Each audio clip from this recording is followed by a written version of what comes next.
Babacar Ngom, Babacar Ndaw. Merci beaucoup les gars. Vraiment félicitations. Félicitations pour mobilisation bi. Kër Massar taxaw nañu. Département bi yëpp taxaw nañu. Wax le président Macky Sall message bi leer na message bi clair na. Département yi ci Sénégal yëpp taxaw nañu. Message bi leer na na ko tekki na ko décortiquer. Kenn mënul taxaw jàkkaarloo ak sa peuple.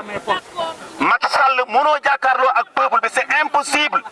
Peuple bi taxaw na won nañu ne leen jeex na tàkk da nga koy nangu jeex na loolu nag da nga koy nangu ci nii wala nga nangu ko ci nee mais le peuple est debout jeex na tàkk 2024 di nga joxe nguur gi ñu changé ko jox ko ñi ko war a yore ñu yore ko lii ngay def di ko jéem a teg le président Ousmane Sonko xam nañ ne du jàll du dem duñ ko nangu tey duñ ko nangu ëllëg Ousmane Sonko juddulu na ay Ousmane Sonko yu bëri ñu ngi ci réew mi Ousmane Sonko tey du benn du ñaar du ñett du ñeent ay junne ay millions Ousmane Sonko ñoo nekk ci biir Sénégal kon nag loolu na nga xam loolu bàyyi yi nga def Ousmane Sonko di ko teg maire yi nekk ci biir Yewwi ak opposition bi di ko teg leader politique yi jaaduwul tey xamal ne boo téyee benn ay junne ngi ci biti kasoy Sénégal yëpp boo ko feesaloon tereewu na révolution mënoo ko